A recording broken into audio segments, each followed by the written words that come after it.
When we decided to start our own firm, the beginning of it was, let's build a team, let's build something that's bigger than ourselves. When you think of a football team, your offensive linemen are different than your running back, it's different than your wide receiver, different than your tight end. And so now we're trying to bring in the right people with the right skill set so that we can all support each other. We want our teammates not to just rely on Terence, but we want our teammates to be able to call into their team at Left Tackle Advisors and know that they've got a team of people that support their long-term goals and what they want to accomplish. Welcome back to another episode of Do Business, Do Life. I've got Terence Brown here with me today. Welcome to the show, Terence. Hey, thanks, Brad. Really grateful to be on and have a good time with you. Well, we were chatting and I'm like, this is just like what we normally do every time we get together to Triad Experience, except now we're just recording it and putting it out to the world. Because one of the things I appreciate about you, we always have real conversations, not surface level. That can be on the business side, that can be on the life side. And that's one of the things I appreciate about you, man, is you're always willing to go deep and talk about stuff that really matters. So I'm sure we'll do plenty of that today.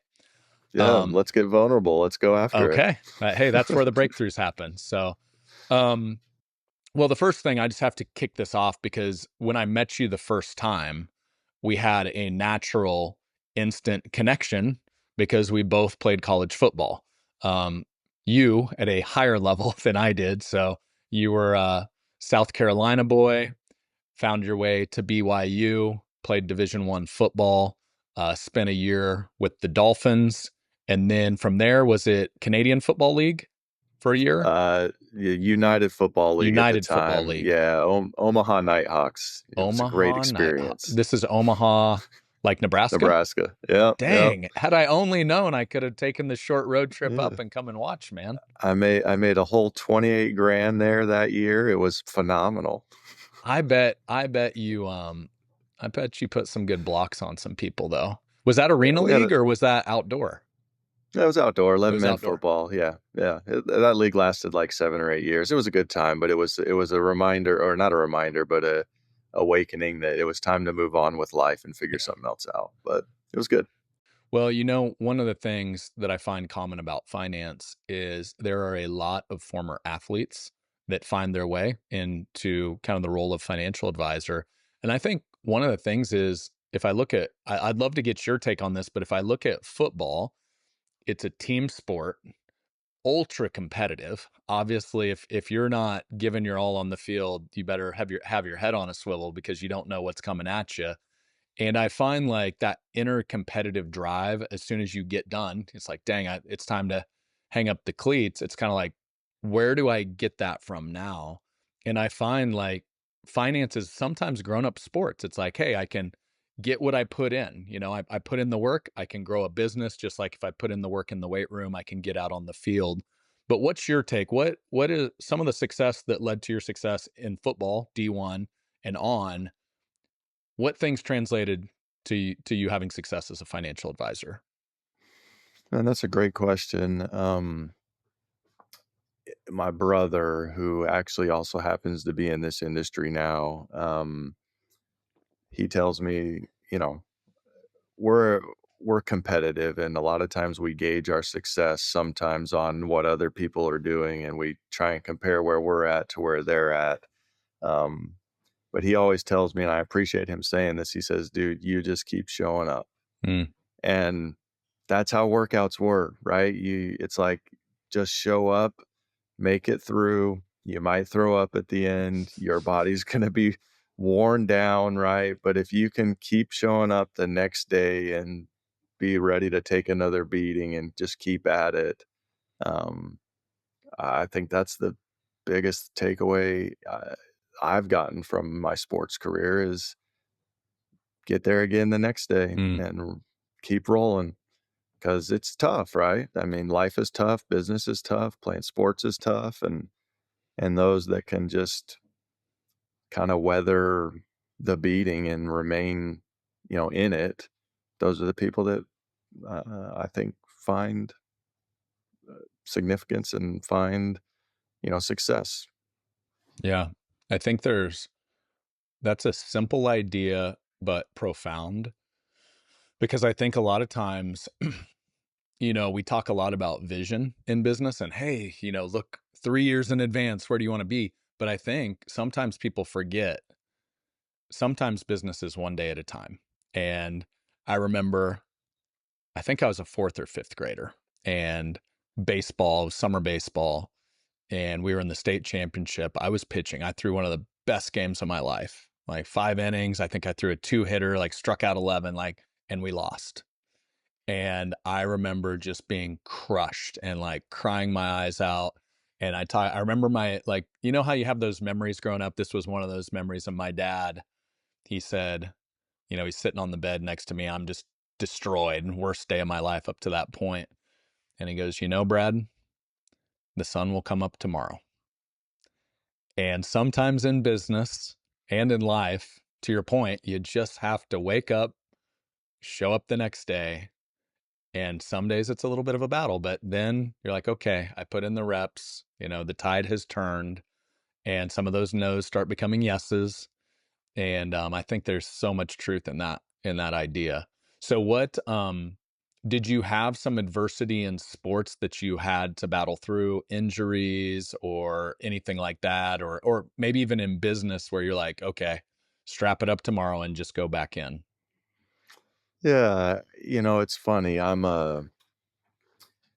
When I look back on life, I just tend to remember the good. Mm, Like, I don't remember the hard times as well. I know the hard times when I'm going through them, but then when I, like, look back, it's like, "Oh, that was great. We made it through. Everything's fine." mm, Um, but yeah, I had a few injuries that, I had to work through. Shoulders, as an offensive lineman, your shoulders take a beating that they're not made to take. So I had some of those things, but, I think the hard work is just, yeah, being there every day. And, yeah, I've always enjoyed working. And so I don't know if that's a good answer, but yeah, looking back, I think you put in the work and you work through it. But my memories are always usually pretty good. And I always am when I'm talking with my wife and we're going through business struggles, she's like, "You've had hard times before." And it's like, "Well, I don't remember them." And she's like, "Well, I remember them." She'll remind you. Yeah. Sometimes spouses are good Um, at that. Yeah.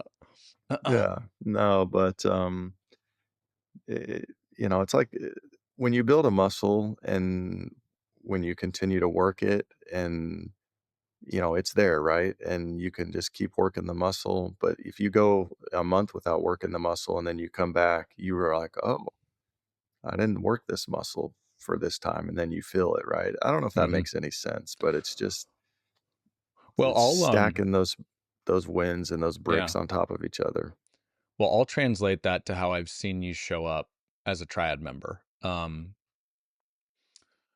When you joined Triad, you came from a very different model that you kind of grew up in business, and it was very much sales based. Here's the product, know the product features, sell the product.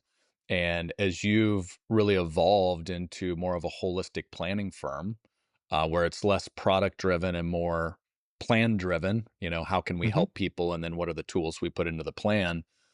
That was a big shift for you. And I know you had a core group you came over with. It was a big shift for everyone, and what I kinda saw was the same kinda teammate mentality where you guys jump back in the trenches.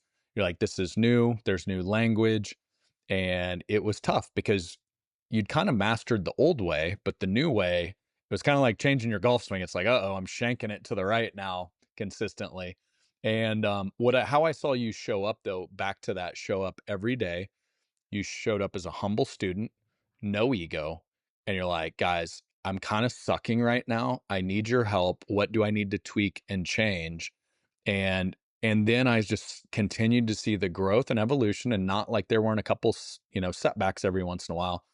But where did that come from? Because that is not always normal, Terrence. Have you always shown up that way, like in football? Was it like, "Hey, my technique screwed up, coach, help me out here"? Because I've seen that translate really well into the business world.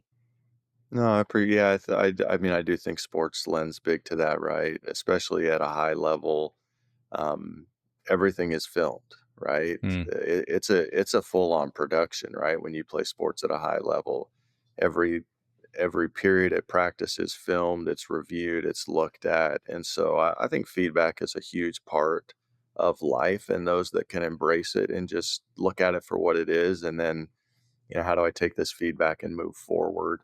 It's one of the things here at, our firm, Left Tackle Advisors. It's one of our core values, which is we're always growing, we're always improving.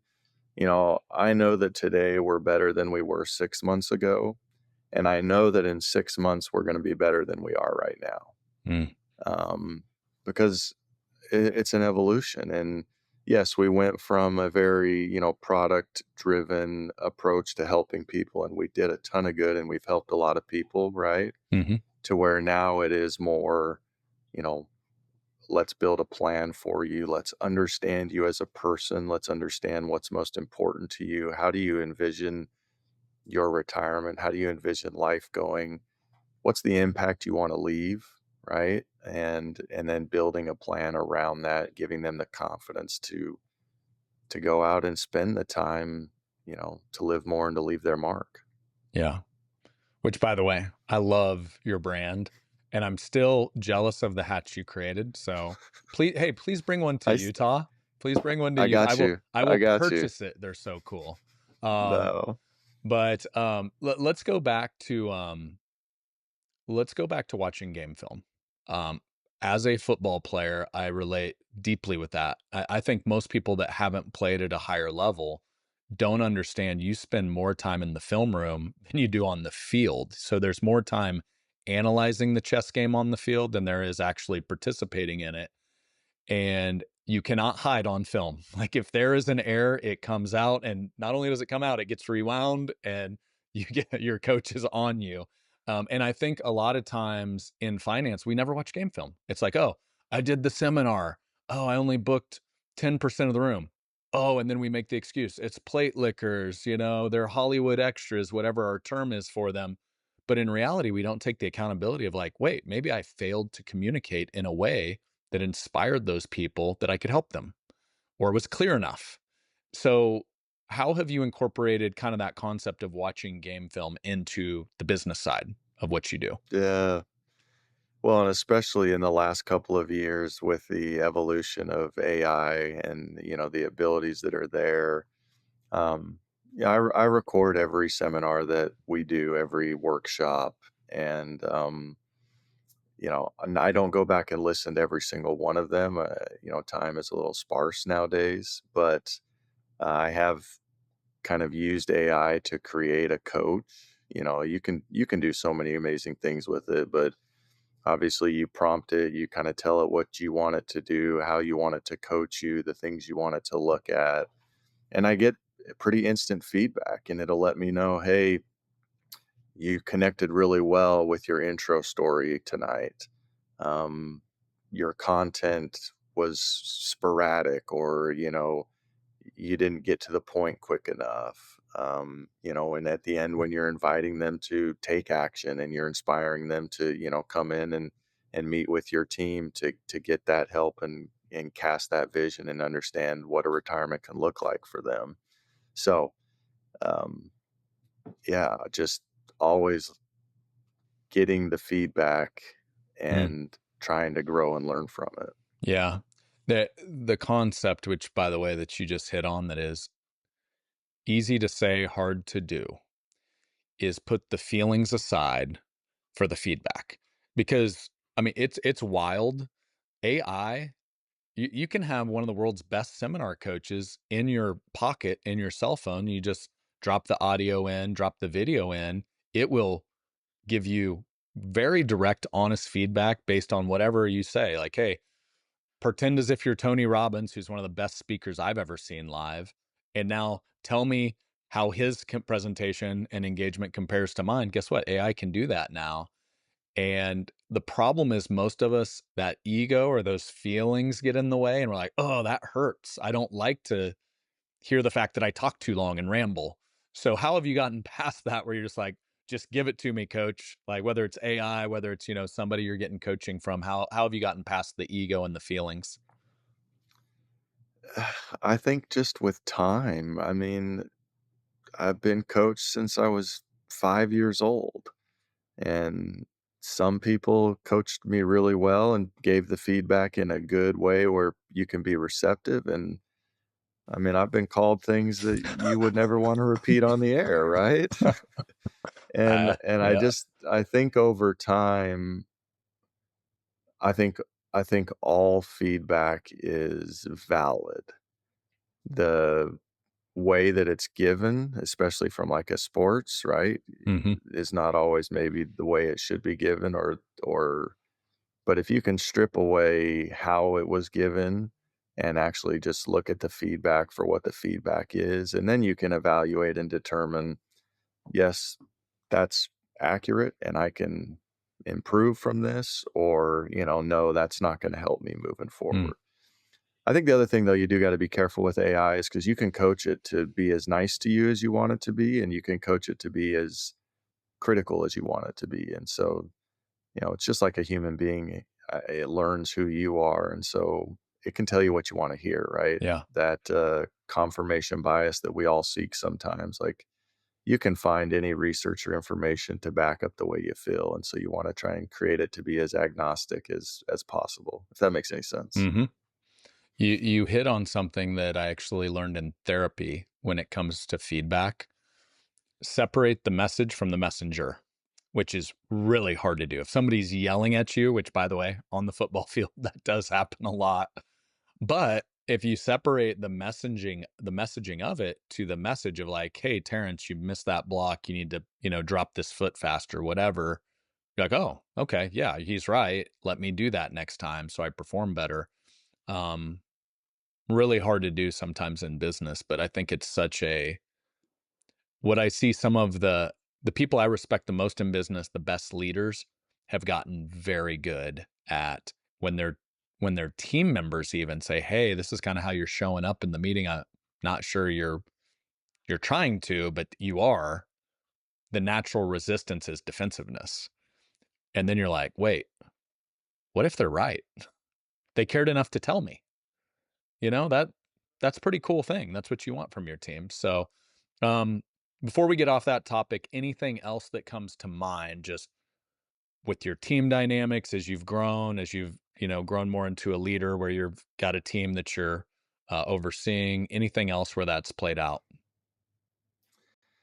Yeah, I've always I don't remember the exact quote, but it's like, if you think you've arrived, you're way off, Mm, and if you take the mentality that you've never arrived and there's always something to learn, that means you're on the right path, you're headed in the right direction, and so, one of my things is if there's a moment where I ever stop learning or stop trying to grow and improve, then we need to reevaluate, and that's the mentality I want our team to approach life with, to approach how we work with teammates. Sorry, teammates, we refer to our clients as teammates. That's hmm just kind of the culture we build with our firm. Um, but yeah, just always looking to improve and grow. Now, sometimes that's a double-edged sword because you got to learn to appreciate where you are and where you've come from and the improvements that have been made, and not always just focus on I'm not there yet. It's not that we're not there yet, but we're always going to figure out ways to improve and get better and grow. hmm All right, let's go to we'll call it more the financial planning side here. Um, Yeah, your firm name, it's one of the coolest names I've heard because it actually directly relates to your coming up in football. And if you think of left tackle, those that know football know that's on the offensive line. Typically, you have a right-handed quarterback, so that's protecting the blind side where the quarterback's that's right. facing this way, and so the left tackle needs to be the guy that has his back. And it's cool how you incorporated that into your firm name because what I'm going to assume is it's kind of like, hey, we've got your blind side, we've got you covered from a financial standpoint, the stuff you don't see coming. And one of the things I think this is on your website or somewhere in your story, you said, hey, you saw some teammates, unfortunately. This was pre NIL days. Now it's even happening at a younger age. But basically, the poor financial decisions that happen when young kids that haven't come from money all of a sudden are millionaires. And so how did some of those stories play out? And if you've got any that you can share that don't, give away anything personal that kind of impacted how you see the financial world and how you help people? Yeah, I mean, it's funny, when my wife and I decided to open up our own firm and try and build something that's bigger than ourselves, I was actually at a networking event, and I'm sitting at the end of a hotel bed, and I'm like, "Well, if we're gonna do this, we gotta have a name, right?" Mm, And, it just popped into my head, we're gonna be Left Tackle Advisors. Because I did get into the industry mainly helping people, protect money, mhm, protect income, right? But even from a planning standpoint, same thing. Our job is to look at all of the variables and make sure that they can have the confidence. I mean, you think about a quarterback is going to do their job best when they can focus on the field, mm, right? And where to facilitate the football, what reads they need to make. If they're worried about looking over their shoulder, they can't do their job. And so our teammates' job in retirement is to focus on what matters most to them. What does it mean to them to live more? How can we help them do that? And what does it mean to them to leave their mark? We're only on this earth for a given amount of time. And maybe I'm extremely prideful, but I do believe we should all find a way to leave a positive impact. mm, And the ripple effect of those impacts, I think it's important to be intentional and think about. Whether that's spending time with your family and passing down values, whether there are charitable causes or volunteering organizations you want to be involved in, whether that's just traveling the world, right? I believe our teammates deserve that. That's what they've worked their whole lives for. And if they have to worry about their blind side and some of the financial things or other risks that could happen, yeah, that's our job. We protect the blind side so they can focus on spending their time and leaving the values and making the impact that they wanna make. mhm. I want to go to the word teammates because I didn't know that until we had started recording here. Um, I know one of the things we look at Triad is the intentionality behind words. And I think that's lost oftentimes in our industry where it's, just sales language that's been recycled and you picked up from the guy down the road. But I do truly believe language creates, so you can kind of speak things into existence. And just hearing you say teammates, that has to have a different impact on your team, your individual employees, where you're talking about your clients. Because if I view them as a teammate versus a client or a prospect or whatever the other terms used in the industry, a teammate, I want to have their back. It's like, it's my job to cover them. So when did you incorporate that language and how has that impacted how your team treats your clients? Yeah, that probably was, 5 or 6 years ago, and look, we're trying this is gonna go a different direction, and I apologize, but the world is a lonely place nowadays, Mm, right? I think people struggle to find their community and the culture that supports and uplifts them and helps them really be intentional about where they wanna spend their time and the things they wanna be involved in. And so, one of the things that we are trying to create and build is a culture and a community of people that, you know, this matters and they want to be intentional about where they spend their time. So, sorry, roundabout way, but um, they are teammates, right? They're partners of ours. And when we bring somebody on board, we're very intentional about the conversation of this is a partnership. And if we're going to work together on this, we have to view this as a partnership. We're on the same team. mm, The recommendations and the things that we show you, yes, I mean, look, our business has to be profitable or we can't help anybody. I mean, that's a given. But this is a true partnership.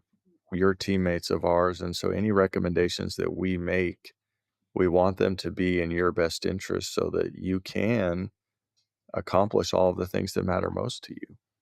So yeah, it just something. I mean, yeah, I've always been on a team. I've never played a non-team sport, and so I think that's a big part of kind of how I was brought up and raised. And so I don't know, it just resonated with me. I don't know how much it resonates with other people, but I mean, just hearing you say that, I would like to think if I'm on the other side of the table sitting across from you, how can that not?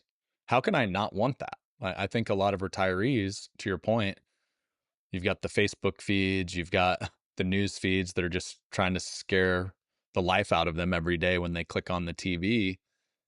And if your community and what you're building to serve them in retirement is a safe place where someone is on their team and has their back and wants to help them accomplish the things they want in retirement before it's all said and done, how can that not resonate?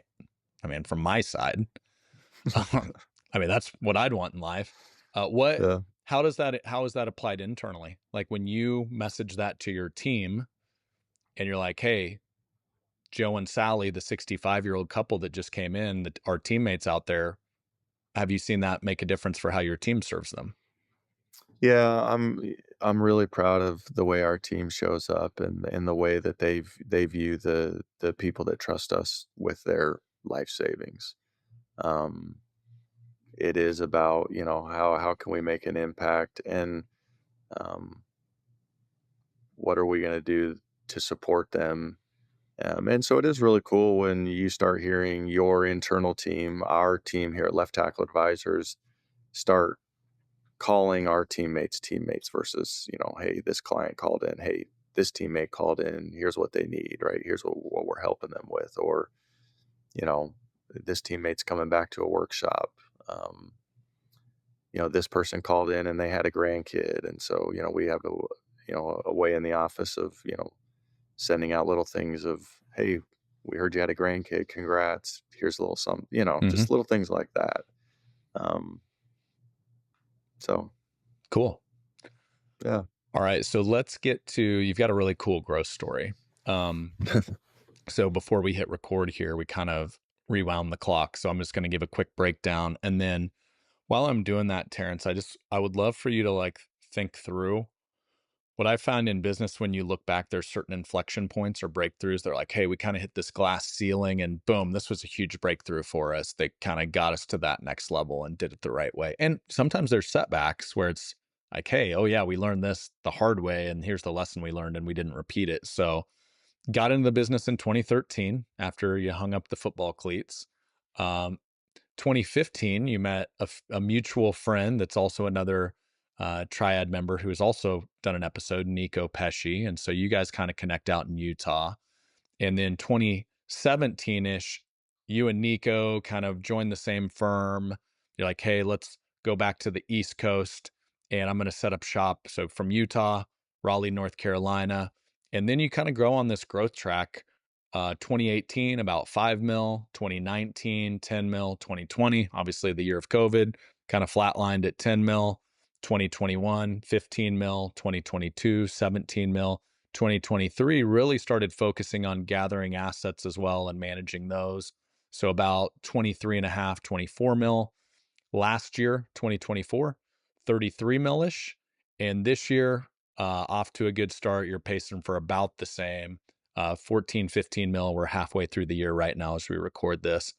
And I would say a shift to a more balanced, as we said, less product driven, more financial planning driven process the last 2, 3 years.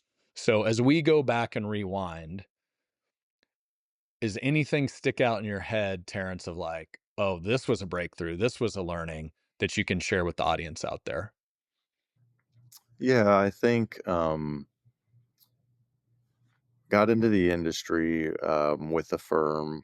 Great people, loved them. So grateful for the mentorship and bringing me into this business. But it was the old, what's your warm market? Who's the 100 people that you know? Go out and talk to them. And a few years in, I realized, yeah, I don't have a way to continue to grow and help people. Right? I don't have a real marketing strategy. That's where a good friend Nico shared with me some of the things that he was doing, workshops, seminars. That's what brought me out to North Carolina. So we figured out, okay, we can market, we can share our message, we can do things that way. But all of this When we decided to start our own firm, the beginning of it was, let's build a team, let's build something that's bigger than ourselves. And it's taken time for that to evolve and grow, right? Um, Very product focused for a few years, and then realizing that if we're really going to build that legacy, build that team, build something that's greater than ourselves, um, we've got to have a comprehensive planning approach. And then we've got to get people on board that, I mean, you think of a football team, your offensive linemen are different than your running back, it's different than your wide receiver, different than your tight end. And so now we're trying to bring in the right people with the right skill set so that we can all support each other. And going back to having teammates, we want our teammates not to just rely on Terrence, but we want our teammates to be able to call into their team at Left Tackle Advisors and know that they've got a group of people, a team of people that support their long-term goals and what they want to accomplish. Um, and so that's kind of, I think, been the evolution. And there have been, small roadblocks along the way. There always are. I think as we've transitioned to being full planners, right? Establishing what our planning process is going to look like, how we want to help people, what are some of our core tenets and how we approach that. And it's a continued thing that we're still working on. Mhm. Was your wife, Sarah, was she, uh, in the firm from the very beginning, or did she come in later when you needed help? How did that play out? When we moved to North Carolina, she came on board with me, So and 2017-ish? mhm, yep, Okay.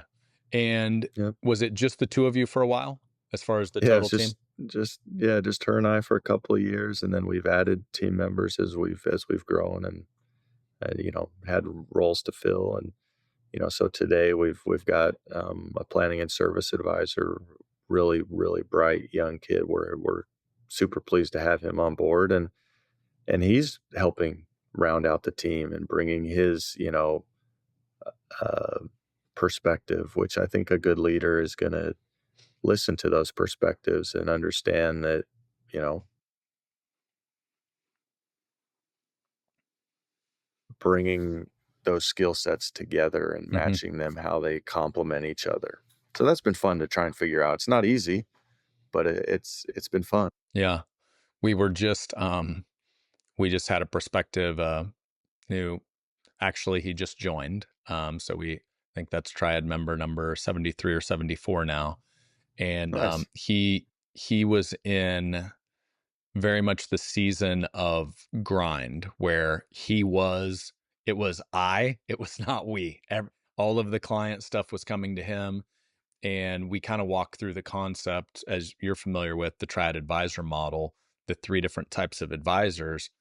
And I walked through this analogy of like, dude, you're basically running a Chick-fil-A by yourself. And he's like, what? He's like, well, I was like, well, you're at the cash register. That's the selling part, right? That's the sitting across the table. That's how the revenue's produced. The problem is when you make the sale, now you've got to say, just a second, you got to run back, make the sandwich. That's the financial plan, right? And then I said, "And you know that person at Chick-fil-A that's walking around, like, saying, 'Do you want free refill? Do you let me clean your table up?'" I go, "That's the equivalent of a service advisor that's basically fulfilling the promises once the sale is made. You're that guy too." And he's like he looked at he's like, "No wonder I'm exhausted," you know?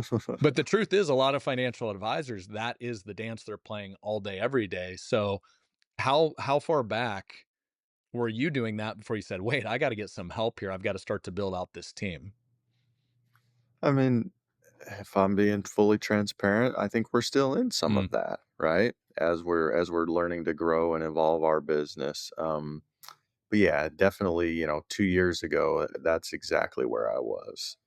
And just having the realization that if we're going if it's not gonna just be me, we have to start building and growing in a different way. mm, Um, which I think we all go through the seasons of that in life where we realize, it's something you guys have always shared. What got me here may not get me to where I am going, right? And having the wherewithal and what's the right word? The ability to process and see, okay, yeah, this has gotten me to this point, but will that can continue to get me to where I want to go? Mhm. And if we use that in our world of planning, it's the same thing we talk about with our teammates, which is, yeah, you've been living and growing and saving for 30 or 40 years, but now you want to retire. We have to look at things a little bit differently, and we do have to make some adjustments, and we have to approach this chapter of life a little bit differently than we approached the previous chapter of life. Mhm. Yeah, it's, I think so many times in business and life, this applies to the business you're building and oftentimes to the clients you're helping, teammates you're helping. Um, it's kinda like you just keep doing what you do because that's what you've always done. And you're like, "Wait, have you ever analyzed why you're doing what you do? Does it even make sense?" It's like, "I'm really tired and burned out." Yeah, because you're wearing 3 hats. Maybe we should hire some people, you know? And it's like when you zoom out, some of this stuff gets really obvious, but so many times in business I see it, it's just like, well, yeah, that's just the way I've always done it, or that's the way I was taught to do it, which sometimes isn't the right teachings either. The wrong, building with the wrong blueprint. Um, how hard was that for you to let some things go? So you it sounds you bring in the young go-getter, he's kind of filling the service role, the planning role, and that's a lot of times what we see as the first hire is kind of a hybrid between those two seats. How hard was it for Terrence to just say, "Hey, you got this," and start to trust and let them stumble a couple times as any new team member will do as they figure it out? Yeah, um, that's a great question. I don't know that, like, letting that work go is very hard for me, but I think the challenge for me is making sure that we communicate and collaborate and that we're doing the things that are best for our teammates and that can keep us in business long term as well, right? Make sure that we're building plans that are appropriate, and figuring out what our planning process looks like. Um, yeah, I don't.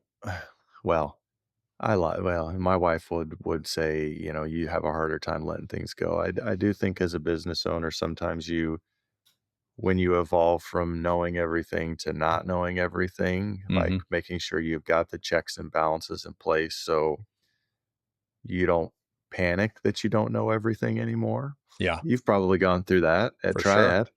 I would as you were literally as you were saying that, Terrence, I was like, "There is so much stuff I have no clue about anymore."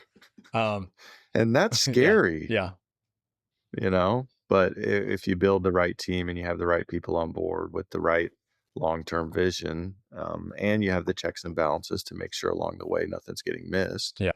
Um, but creating that and building that takes time and it takes showing up every day. Kind of goes back to our conversation at the beginning, right?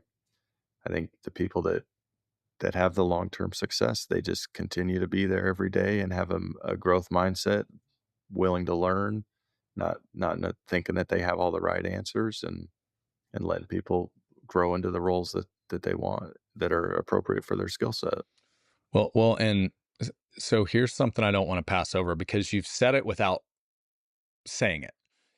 You said, "Here is what left tackle is about. Here, we're going to help our teammates, our clients leave a mark in life." And so in that language, there's pieces of the vision about why your company exists. And the cool thing is once you get that out of your head onto a piece of paper where you can communicate that, now not only does it work externally, it works internally for that filter of who are the right team members to join left tackle that are aligned with that mission and that want to play for that name on the front of the jersey, right? And how do you trust? When you create a culture where it's like, I'm in on that, Terrence. I got your back. I'm going to show up for that client when they need me. And the more that culture starts to evolve and that team comes together, it's like, damn, this is kind of fun. Like, I can pass the ball. I know they got it. And it's not overnight. And rent is due every day and you got to keep putting in the reps. But to me, I was just thinking about it as you were explaining. I'm like, when you are surrounded by A players that care it gets so much easier to start to let things go. Obviously, you still need quality control and, checks and balances to make sure people aren't just freestyling and not serving clients, but I think that's one of the biggest gaps in most businesses is they just start hiring people. They have no vision, they have no messaging of here's why we exist. So are you in on that or not? How has that played for you? Because I know you've put a lot of work in that in your firm.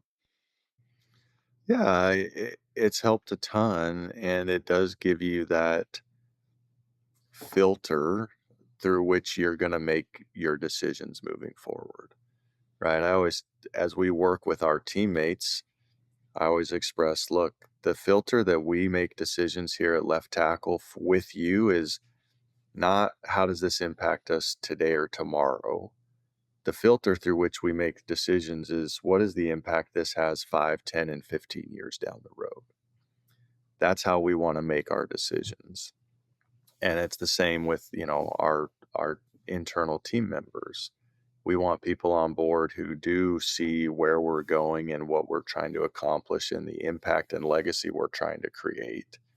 And so that's the filter that, we try and hire through. It's not perfect today, but we are growing and evolving and getting better at that. And we've got good people on the team right now, which I'm super happy to have them as team members as we continue to grow and evolve Mhm. what we're accomplishing. So on that note, and I don't have the numbers in front of me, and you might not either, but I do know one thing that I've seen evolve. Um, and this is not just you. This is a lot of the guys you kind of came up in the business with that came from a model of like selling transactional. It's like, hey, you have 100K, cool. Here's a product for you. Yeah. But as you just even in that language you just said, where we're looking longer term now, 5, 10, 15 years, and starting to build a plan that delivers on helping get them there. I know the size of the people you're helping as far as investable assets has grown and grown pretty substantially. Can you give me like kind of a before and after of here's what kind of the what we were seeing before, and with this evolution, here's what we're seeing now from a investable asset size and how that's growing the business faster. Yeah. I mean, big time difference. You're exactly right. It was, hey, we'll take whatever you want to put into product XYZ and we'll help you with that, right? Now it is, we're building you a plan. And so um yeah, I think last year, average was like 7 or 800. This year is Wow. probably a little bit higher than that. We're not onboarding as many people as we used to, right? I mean, in a transactional business, we were doing hundreds of transactions a year. Yeah. Now, so but we're just as busy because now we do have more things to execute on, Hmm. right? The service offering that we have today is very different than what it was 5 years ago. And so we have to be able to follow through and make sure that, hey, we talked about doing this strategy. Now we need to actually follow through and do the strategy, right? Hmm. Um, but yeah, so it's fun from that standpoint. You know, I listen, read a lot of books. One guy that's out there now, Hormozy, he talks about if you want to make more money, learn to solve bigger and more expensive problems. Mm, And, I think that's the track that we're on in yeah. terms of you want to bring on higher net worth clients, figure out the problems that they have and figure out how to help them solve them. Well, and circling back to making a bigger impact and allowing your clients to leave a mark on what they want their legacy to be. Hey, I grew up on the insurance side of the world. I mean, there's great value in protecting somebody's retirement savings, creating an income stream, but that's like 1/5 of the pie if you look at the CFP standard, right? Income, investments, taxes, healthcare, legacy, estate. And so now as you have more holistic planning, you're solving bigger problems, you're allowing your team to make a bigger impact on your clients, and now in turn, they're leaving a bigger impact on whatever's important to them. And I think most advisors, I mean, what I love about our business, build whatever business you want that serves you and lights you up. But I think if you said A or B, do you want lots of small transactions that are kind of, I do the convo and then might not see the person because they kind of just look at me like I'll come back when I need something versus, you know, higher net worth transactions. We're going deeper with people, more meaningful conversations, understanding them more and having bigger impacts and less of those. I think most people would go option B. It's just more meaningful work, at the end of the day. Yeah, So yeah, has that like when you show up to the office and you're like, wow, here's the impact we made on this person's life. They came in, anxiety, uncertain, and now they're leaving and they're confident and they have a plan and they've got a smile on their face. Has that changed you? Like Terrence, the guy showing up at the office of like, this is kind of cool, like I'd like to think it has, but I'd love to hear your take. yeah. No, it definitely has. And look, I'll be real transparent. Like, I've had a lot of changes in my life over the last 5 years. And what I mean by that is, and I don't know how much we've talked about this, Brad, but 3.5 years ago, I was almost 500 pounds. I was an offensive lineman. I was always a big person, Mhm. right? Played ball, around 320, 330. And then as I got into the real world, sitting behind a desk, I kept eating the same way I had always eaten. And, 12 years later, I'm sitting at 500 pounds Mm. and I'm on a flight back here to, Raleigh from Las Vegas. And, I got to go to the bathroom and I can't fit in the bathroom, Brad. Mm. And it was one of those moments in life where it was like, shit, excuse me, sorry. I'm gonna No, have to that's all cut that good. out. Let's keep it real. Um, I gotta make some adjustments. This trajectory is not the one I wanna continue to be on. Mhm. And I start to see that people of that size, they don't live past 55 or 60 if they're lucky, right? Mhm. And so, you know, spoke with my wife. She's always been 100% supportive. She said, "Hey, we can do this, right?" Met with doctors, figured out, I was gonna do bariatric surgery, so went that route.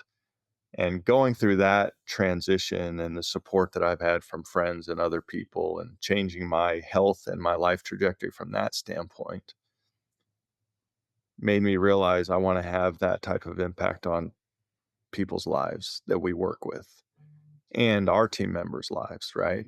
I wanna put them on a trajectory that's completely different to what they see as possible and what they can accomplish.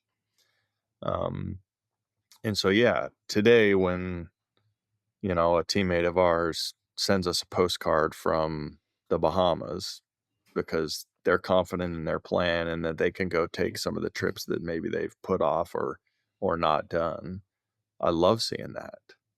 Right. We had a teammate because as part of our process, we want to get to know them and what they wanna be involved in, how they wanna spend their time. So I had one teammate who, we go through this process and he's like, I don't know how to spend my time now that I'm retired." Mm. And I'm like, "Yeah, I could totally understand that. You've been working for 50 years." And so this process is not just a financial process as well. It's again, it's what are we going to be doing? How are we going to spend our time? How are we going to stay active? How are we going to stay healthy? What hobbies are going to we be involved in? So, fast forward, this guy comes in for a strategic, meeting, kind of doing an update, and he says, because I had kind of challenged him, I said, "Hey, go find a hobby. Go find a hobby to get involved in." So he comes in, he says, "Terrence, I did what you Hmm. asked." I said, What are you talking about?" He says, "I found a hobby." He says, "Ever since I was little, I wanted to play the drums, and my dad wouldn't let me, and I could totally understand as an adult, you don't who wants a drum set in their house, a kid banging on drums all Yeah, day?" But this, 68-year-old man says, "I went out and bought a drum set, and I'm taking drum lessons." that's so cool. Like, and to know that, we were involved in that, yeah, I'm not gonna lie, I think we're showing up in a different way than maybe we used to. Not that what we did previously was not good. I'm very Yeah. proud of what we've done. But being able to have those types of conversations and build those types of relationships, build that community and that culture. And if I can take a second, sorry, Brad, I don't mean to, No, I love the hijack, track but you're on. Please. I don't know what the next 10 years looks like from a technology standpoint, but I know that this world is changing. 10 years from now, if you don't know how to build relationships and help your teammates be a part of a community and a culture, they may not need you, right? I think people will be able to solve any financial problem over the next 10 years Mhm, through AI if they want to. mhm, And so the people that we want to attract are the people that value a relationship, value having a team of people that can be there for them when they need them and can proactively help them plan and look at all of the variables that are out there. mm. Because some people don't want that, right? And that's fine. But you got to attract the people that do want that, that value. I've always enjoyed being on a team, playing team sports growing up.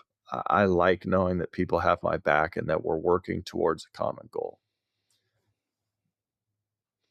If you want to be in business in 10 or 15 years, I think you have to build your business that way. Yeah, Otherwise you are just a commodity, and if you're just a commodity, AI will solve the commodity problem in 15 years. yep. Now, I don't know. I'm not a technology genius. I don't know how all that stuff works, but that's just kind of the way I see it. Uh, I think that is a solid take. Um, it's already happening right now. There's a movie, Her. Have you seen it? It's Mm-mm. Joaquin Phoenix, Scarlett Johansson, and literally this dude falls in love with an AI bot. And what's wild is it's already happening now. Like people are having relationships because guess what? AI will talk to you. Like you said, you can program it to be what you want it to be. But back to your take, one of the things that's wild that I think most financial advisors don't realize when they first get into this business, young Terrence just getting out of football and getting in, you're looking like, oh, we're gonna help people and we're doing spreadsheet work and all this stuff. You don't realize the psychology that you're gonna be dealing with when somebody loses a spouse of 50 years and they're in your office crying, or, loss of a loved one that was completely unexpected, and sometimes you're the shoulder to cry on. And I do know that is a very human thing. And the more you create a culture and a community of people knowing you care, obviously you have to know how to build a plan too, but it's that human element of being there for people when they need it most in those lowest moments. It's going to be really hard for a robot to replace that. Um, Yeah. And so I think you're spot on with how do we create a community, shared values, um, people that know that we care and we're there for them in their toughest times. And I think that will be a big sticky factor 10, 15 years from now. So I think that's a really solid take. Yeah, just another random thought, obviously as you're in this business, you have teammates that pass away and bless my wife for this, but one day she comes into my office and she's like, if we're around long enough, at some point, all of these teammates that we have, we're going to see pass away. And so think about that, right? And yeah, are you going to be there? And can you support when that happens? And can you show up? And can you be a human being? Or do you just view things as dollar signs and cents? And I'm not, knocking people if that's the way they view things, but it is important to me, right? It is important to me the impact that we're making and how we show up for people. Yeah. We're not perfect at it today, but we'll continue to grow and evolve and get better.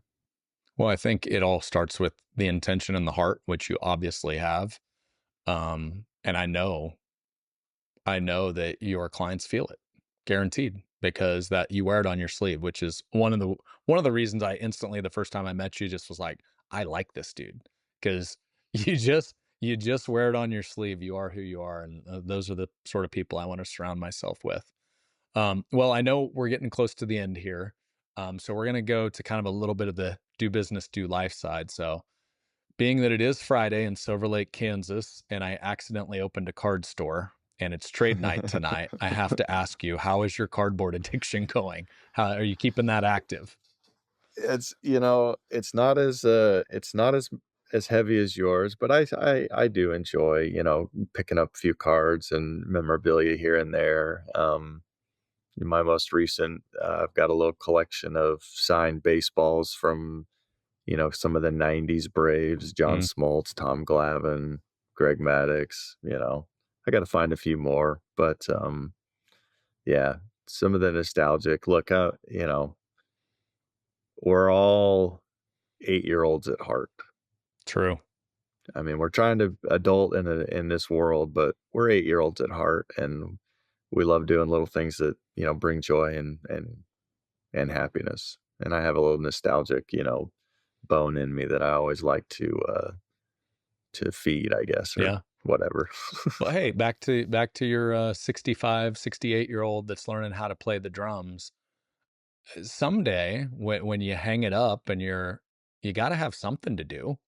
And I will tell you, there is definitely a rebirth going on in sports cards and memorabilia right now because it's the nostalgia cycle of all the guys our age who now have 8-year-olds, and it's really fun. Tonight, I have a feeling is going to be wild. At trade night, we'll have dads, we'll have kids, and it lights me up, man. It's like it's fun. So I will keep the cardboard addiction going. We'll potentially find a little shop out in Utah while we're out there. And yeah, life is good. So with that, one final question for you, my man. We, by the way, they'll probably edit this out, but that's fun. That's a first. We had a Uh, guest appearance from Ben, our next podcast I guest. love it. I Um, love it. so one final question for you, Terrence.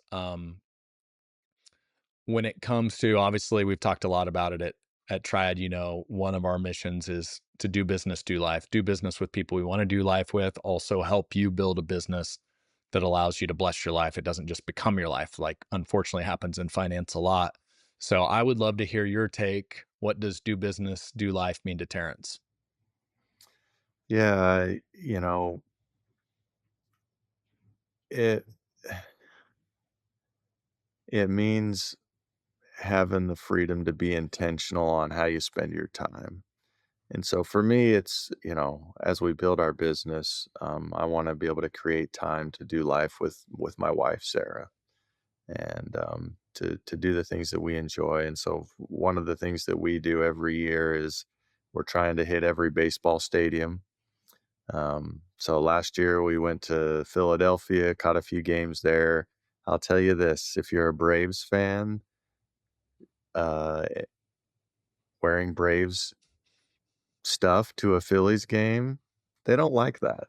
They weren't kind to you. They didn't greet you Uh, there warmly. were a few, but we had some fun, things said to us, but I can second if you're a Chiefs fan, going to a Super Bowl surrounded by Eagles fans, it feels the same way. So mm, just so you know. yeah.